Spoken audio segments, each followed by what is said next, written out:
Tokrat v občinskem informatorju. Zapiranje univerze v Mariboru pred javnostjo. Dijaki bodo zaradi protesta te dni sedli na zatožno klop. Vse več storilcev na spletu preži na otroke in mladostnike. Pregled stanja cest v Novi vasi v mestni občini Maribor. Pod osnovno šolo v Vitomarcih bodo na voljo parcele za nove stanovanjske hiše. Na ekrane BKTV prihaja nova oddaja Moja zgodba. V Mariboru z balkonov zadonela glasba. Lepo pozdravljeni. V času volilne kampanje in tudi kasneje je zdajšnji rektor Univerze v Mariboru Zdravko Kačič v prvi vrsti zastopal odprto univerzo in tudi obsojal zaprtost univerze prejšnjega rektorja pred javnostjo. Zdaj pa smo priča zaprtim seja upravnega odbora Univerze v Mariboru. Pri predstavitvi dekana na Fakulteti za elektrotehniko pa so novinarjem zavrnili spremljanje. Zakaj zapiranje sej pred javnostjo, vprašamo rektorja Univerze v Mariboru. Delovanje je lahko odprto in javno, takšnega je vsaj pred izvolitvijo zagovarjal tudi Kačič. Pravila pa dovoljujejo tudi zaprtje in očitno so v Mariboru ubrali to pot. Univerza v Mariboru deluje v zadnjem letu v okviru možnosti, ki jih seveda daje stanje epidemije, in tako kot vse pretekle seje je bila tudi ta seja sklicana na enak način, s to razliko, da ker je bila konstitutivna seja, jo je seveda sklical rektor. V visokošolskem sindikatu so mnenja, da je epidemija le izgovor, ter da bi lahko zagotovili javnosti vpogled, vkolikor bi bil za to interes. Kar smo opazili je tudi, da seveda se je zapiranje sej pred javnosti na Univerzi v Mariboru začelo že pred epidemijo, tako da epidemija nikakor ni razlog za to, tudi če bi se zdaj sklicevali na to seveda je popolnoma neutemeljeno in pravzaprav smešen izgovor, bom rekla. Naša sogovornica izpostavi, da naziv rektorja ni le funkcija, meni, da mora znati javno izraziti svoja stališča.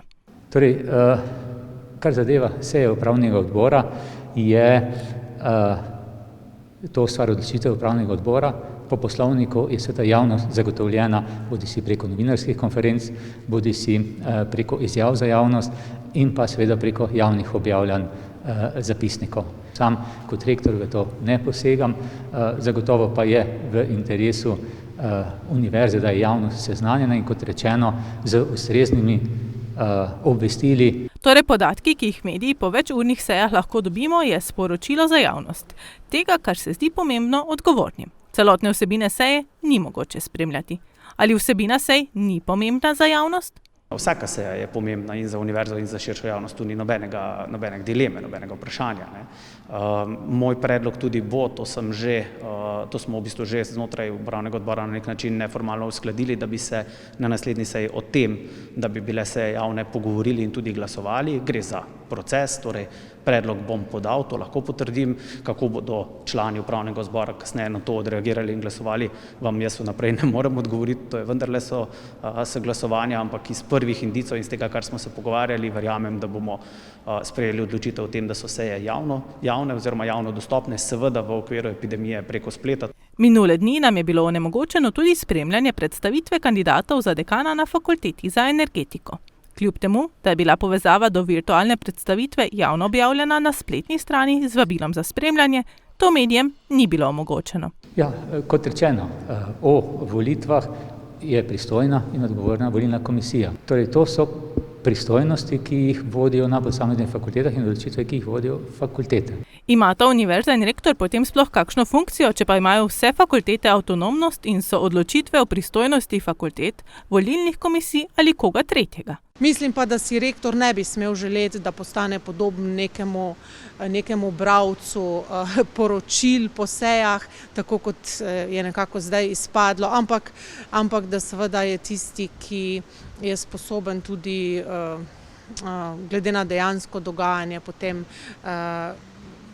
sam, bom rekla, ne torej z PR sporočili, komentirati dogajanje in ga seveda zagovarjati. Potem, ko nam rektor večkrat pojasni, kdo je pristojen za kaj, pa vendarle še enkrat prosimo za njegovo stališče. Ali mora biti delovanje univerze javno ali ne? Ja, zagotovo je interes univerze, da deluje javno in da deluje transparentno. Jaz menim, da univerza tako deluje, Vkolikor še enkrat prihaja se strani posameznih medijev za posamezne dogodke interes, potem menim, da je smiselno v tem primeru tudi o tem razmisliti in pozitivno odločiti. In zakaj zadnja seja ni bila javno objavljena? Tudi tukaj bom ostal pri tistem, kar je pač jasno zapisano v pravilih. V pravilih je zapisano, da rektor to sejo skliče, da informira tiste, ki smo bili izvoljeni strani svojih volivcev ali pa imenovani strani predstavnika ustanovitelja. Kar se tiče vsega ostalega, pač je stvar, ki je stvar osebne odločitve. Osebne odločitve koga? Kolikor jaz razumem, je to stvar odločitve vodstva univerze, ali se bo to širše objavljalo ali ne. Zadostili pa so vsem tistim pogojem, ki so v statutu zapisani. To moram posebej povedati. Poraja se vprašanje, ali je rektor Univerze v Mariboru, ki združuje 17 fakultet, ali je očitno samo rektor rektorata, za katerega lahko odgovarja. Kot smo že poročali, so dijaki februarja na mirnem protestu v Mariboru zahtevali, da se odprejo šole. Nekaj polnoletnih dijakov je prejelo globe v višini 400 evrov, mladoletni pa se bodo morali zagovarjati na sodišču. Govorili smo z dijakinjo, ki je prejela globo in bo jutri sedla na zatožno klop, ter predstavnikom iniciative Zahtevamo šolo, ki napoveduje, da bodo nadaljevali tudi na Evropskem sodišču, ukolikor tu ne bodo uslišani. Februarja so dijaki v Mariboru na mirnem protestu zahtevali, da se znova odprejo šole. 5 dijakov, ki je polnoletnih, je prejelo globe v višini 400 evrov. 4 mladoletni dijaki pa bodo v prihodnjih dneh sedli na zatožno klop. Med njimi je tudi Daja Jobstr. V bistvu me precej iritira, da sploh moramo na sodišče, ker se mi zdi kar jasno, da smo bili na protestu zato, ker smo želeli izraziti svoje stališče. Opozarjali so, da šolanje ne poteka tako gladko, kot prikazujejo javnosti. Številne raziskave tudi to kažejo, mladi pa smo pod vse večjim stresom, motivacija nam pada in to stališče smo želeli izraziti, želeli smo to problematiko osvetliti. Popisani so bili le tisti, ki so nosili transparente. Meni, da so bili strani policije zavedeni. Policist mi je rekel, da sploh ne bomo prejeli nikakršnih sankcij. To mi je večkrat ponovil, ker sem ga vprašala, če bo kakšna večja problematika. Dijaki so se obrnili na pravno mrežo za varstvo demokracije. Pravno pomoč jim nudi odvetnik Dino Bauk. Kot so nam pojasnili v pravni mreži, menijo, da je problematično predvsem to, da jih želijo kaznovati zaradi izražanja mnenja. Dijaki so želeli nazaj v šolo, nihče jih ni opazil in le s protestom so lahko opozorili na to, da so jim kršene človekove ustavne pravice. Pravica do izobrazbe je njihova ustavno zagotovljena pravica in le s protestom so lahko dosegli, da so jih spustili nazaj v šolo. V iniciativi Zahtevamo šolo sojenju ostro nasprotujejo. Zdi se jim, da jih vlada ustrahuje. Sojenja bojo prišla v aprilu in maju, bodo se pa zvrstila kar hitro ena za drugim. Zdi se nam, da gre tukaj predvsem za njihovo ustrahovanje, nadaljevanje ustrahovanja strani trenutne vlade, ki se boji neke izgube oblasti, boji se, da bo prišlo do nekega večjega upora sploh strani mladih, ki se počasi zbujamo, in potem takem so se tudi odločili, da bojo te mlade, ne glede na vse, tudi kazensko preganjali, čemur ostro nasprotujemo in bomo tudi vsa pravna sredstva izkoristili za to, da bodo bili oproščeni. Skupaj se je zbralo več 10.000 učencev in dijakov. Naši iniciativi je sledilo v tistem največjem obsegu, torej v času bojkota pouka na daljavo, približno 80 do 90 tisoč mladih iz cele Slovenije, torej tukaj štejemo zraven tako osnovnošolce kot tudi dijake. Lars pove, da mu nikakor ni jasno, zakaj gospodarstvo delovalo nemoteno, medtem ko so bile šole zaprte. Vlada prioritizira druge dejavnosti in izobraževanje postavlja na nek stranski tir, kar je bilo tudi večkrat razvidno iz omejitev in pa iz ukrepov, ki so pogosto bila usmerjena v to, da se odpira gospodarstvo, po drugi strani pa izobraževanje ostaja zaprto. Kakšna je vaša skrb za prihodnost mladih? Tako je, mladi se moramo zbuditi. Če se mladi ne bomo zbudili, lahko hitro pride do tega, da bomo postali še bolj pasivni, kot smo že. Pasivnost pa, kot vemo, pripelje k temu, da naš glas na koncu ni slišan. Da je hvaležna za vso podporo, a meni, da bi morali bolj stopiti skupaj. Vse generacije bi nekako morale stremeti k pravičnejši družbi in se mi včasih zdi, da to prelaganje na pleča mladih mogoče malo škodljivo. Daja bo na zatožno klop sedla jutri.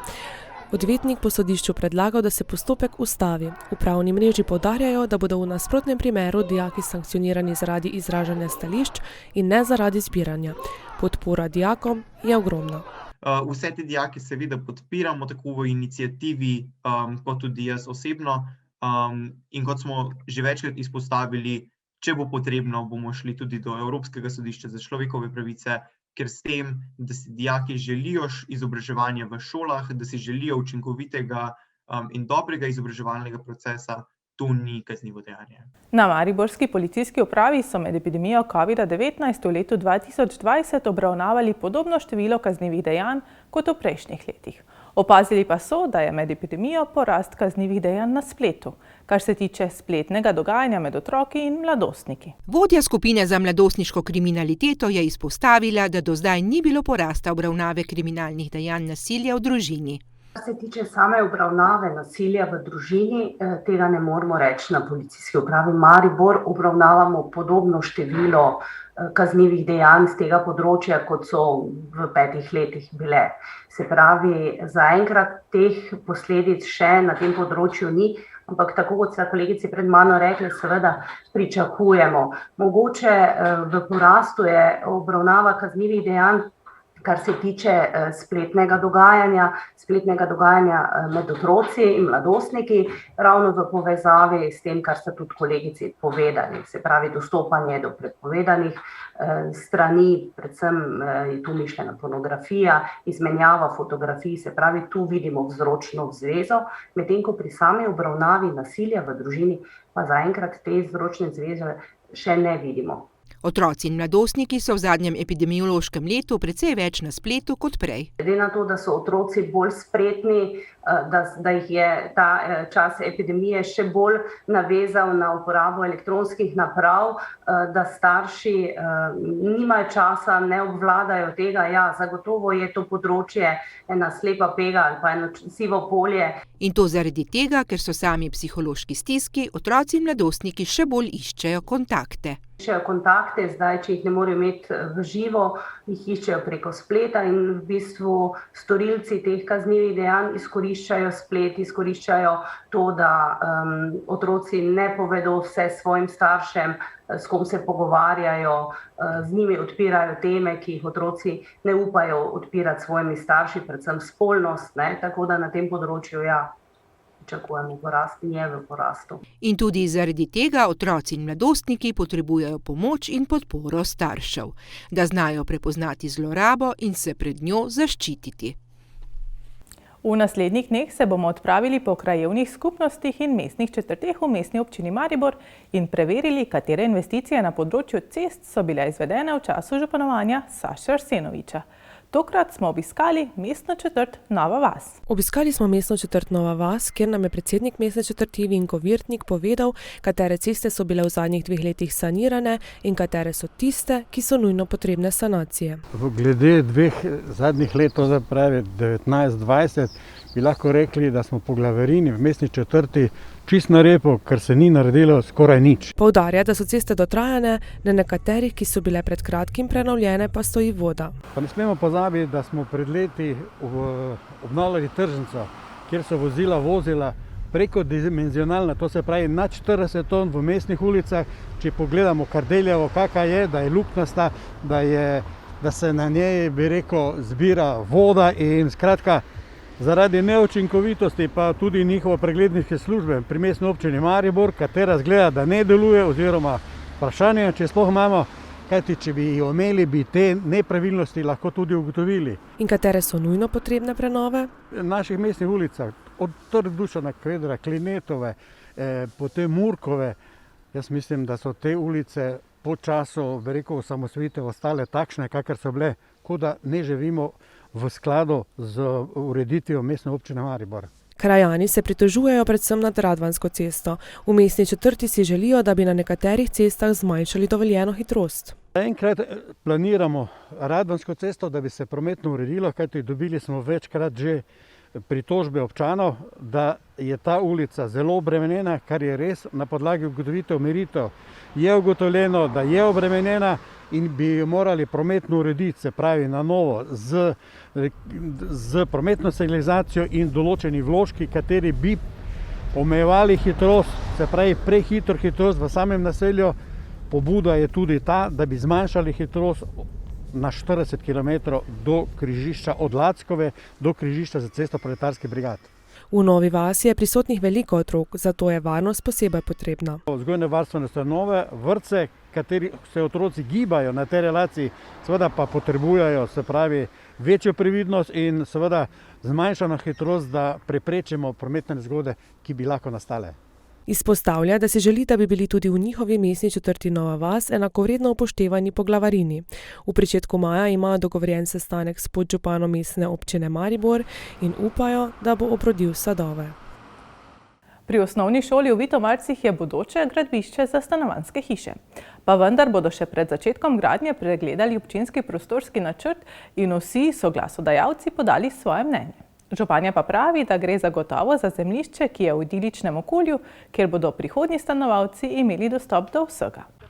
Lokacija, ki so jo lastniki zemljišč namenili za prodajo gradbenih parcel, je malo naprej od osnovne šole, tik ob cesti. Stojimo na območju, ki je v nastajanju občinski podrobni prostorski načrt. Nahajamo se res v enem idiličnem okolju pod osnovno šolo. Lokacija je v bistvu zelo odlična za namen novogradenj. Trenutno imamo osnutek občinskega podrobnega načrta objavljen na spletni strani in smo v pridobivanju prvih mnenj in smernic vseh potrebnih soglasodajalcev, mnenjedajalcev. Tako da, ko to pridobimo, v bistvu bomo tudi razgrnili prvi osnutek občinskega podrobnega načrta, kjer bojo lahko tudi občani podali morebitne pobude, pripombe. Zemljišče je dovolj veliko za več parcel. Kaj vse bo pravzaprav nastalo, nam je razložila županja. Nastalo pa bo tukaj 14 novih parcel, tudi nova cesta, ki bo umeščena v sklopu teh parcel in jaz verjamem, da se bodo našli kupci, zato gre namreč za zasebno zemljišče zasebnikov, ki bodo v bistvu individualno potem te sparcelirane parcele prodajali naprej fizičnim osebam oziroma tudi mogoče pravnim. V nekaj mesecih naj bi bil postopek pred gradnjami zaključen. Predvidevamo, da bi lahko celoten postopek bil zaključen v roku 4 do 6 mesecev, tako da potem bojo v bistvu zemljišča na voljo za prodajo in za pridobivanje vseh ustreznih gradbenih dovoljenj za novogradnje.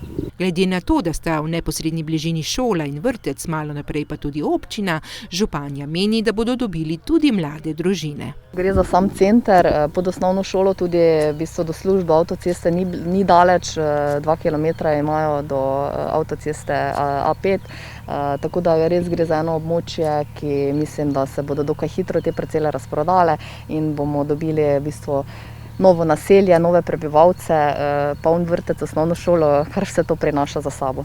A najprej je na vrsti pregled občinskega prostorskega načrta in njegovo sprejetje. Že ta teden na BKTV prihaja oddaja Moja zgodba, kjer nam bodo najrazličnejši gosti zaupali svoje življenjske zgodbe in odprli rane iz preteklosti. Več pa v prispevku. Jutri zvečer si boste lahko na BKTV ogledali novo oddajo Moja zgodba. Drage gledalke, dragi gledalci, dobrodošli v naši družbi. V oddaji Moja zgodba bomo govorili o življenjskih zgodbah, o takšnih, katerih v vsakdanjem življenju le redko govorimo in razbijali mnoge tabuje. V prvi oddaji bomo gostili Julijo Žvajker, ki bo z nami delila izkušnje poroda mrtvega otroka. Partner ima rojstni dan 15. januarja in takrat sem si želela, da bi se rodil na njegov rojstni dan, da bi mu lahko dala to darilo, namreč on si je strašno želel imeti fantka in sem pač upala, da bo takrat, ampak žal ni bilo ne takrat, ne nikoli. Na rednem pregledu pa je sledil šok. In reče, da tukaj pa nekaj ni v redu. Pa jaz pravim, kako to mislite? Pa pravi, srček ne bije več. Pa jo jaz, če bi mi danes kdo to rekel, bi seveda razumela, kaj pomeni, da srček ne bije več. Takrat jo pa vprašam, kaj pa to pomeni. In ona mi odgovori, da je otrok umrl. Bolečina je bila neznosna. Pomagali so nama, da so nama naredili otis nogic. Vrezali so en košček las. To pa je bilo v bistvu to, mi smo ga pa poslikali. Potem pa imaš dobro uro, da se posloviš od svojega otroka. Z vami delimo še nekaj odsekov prihajajočih oddaj. Po smrti darovala oči, zaradi nje nekdo danes zre v svet. Se v bistvu že prej odločila, da bo darovala svoje telo v študijske namene. Glede na njen sindrom je predvidevala, da bi znala biti zanimiva, no, da bo se mogoče kdo kaj naučil iz tega, čisto tak. Po njeni smrti so nas pa poklicali, oziroma očeta, če bi lahko vzeli njene oči, da bi jih dali enemu fantu, da bi spregledal. V naši družbi je bila tudi Tanja Kocman, ki je spregovorila brez dlake na jeziku. Čas te epidemije, sploh od začetka, bil tudi lušen trenutek lušen v narekovajih za delodajalce, da so lahko se znebili nekaterih delavcev. Mislim, se nisem bila edina, ki je tudi govorila o tem. Takrat se je na marsikateri firmi spucalo, ne.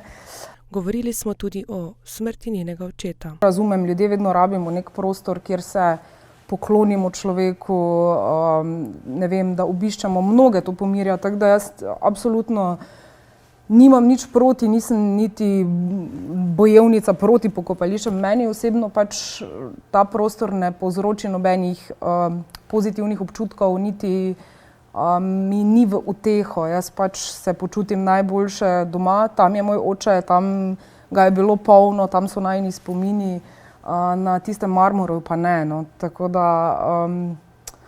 tisti marmor je meni vedno znova pač opomin tega, kaj se je zgodilo in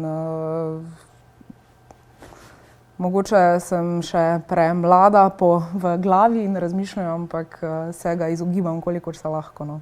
Gostili smo Milana Riliča, s katerim smo spregovorili o neplodnosti. Ocenjujemo, da ima tako kot v razvitem svetu, tudi v Sloveniji, težave z nositvijo približno 10 do 15% parov ali vsak 7. par.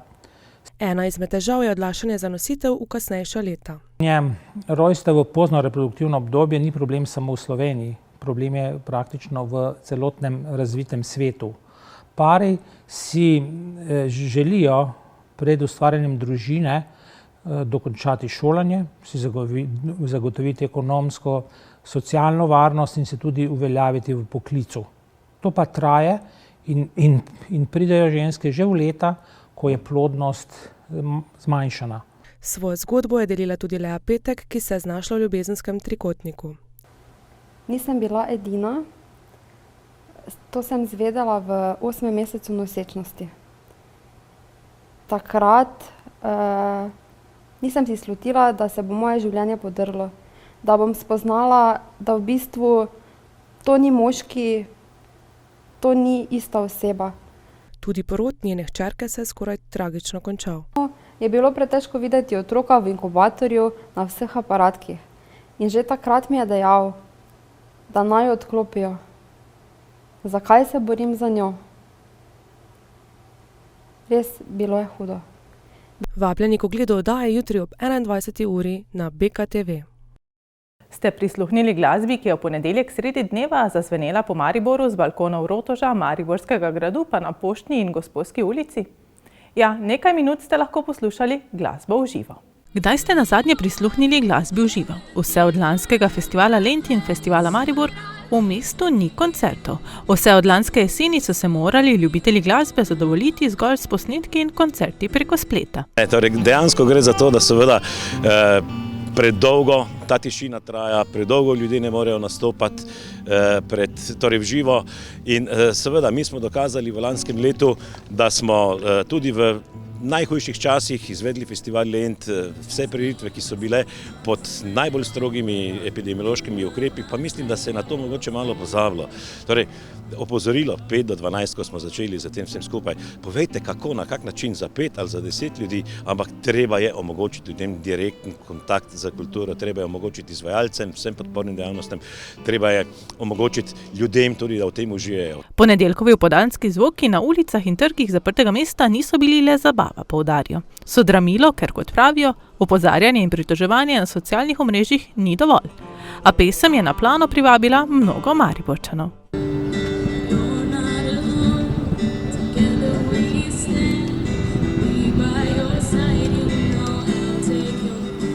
Glasba je odzvanjala kar na 5 različnih lokacijah. Zdaj sem se peljal z kolesom na vseh 5 punktih, ljudje seveda na varni razdalji uživajo, pijejo kavo, gledajo in mogoče bomo morali na ta način izvesti tudi festival Lent, pa ga bomo. Preizkušamo, gledamo, samo pustiti se pa temu ne smemo. Če so drugi pozabili na kulturo, mi ne smemo in upamo, da bomo našli nek pameten skupni jezik, da bomo tega deležni še v neprimerno večji meri. Da ljudem manjkajo kulturne prireditve in koncerti, je pokazala tokratna akcija. Navdušenje je bilo jasno izraženo z vzkliki in aplavzom. V Narodnem domu Maribor še pojasnijo, da želijo, da slovenska umetnost in ustvarjalnost ne zamreta, da slovenski kulturni sektor preživi. A da bo to uresničljivo, se morajo vrniti prireditve z občinstvom. Za simboliko so izbrali čas za koncerte z balkona 5 pred 12.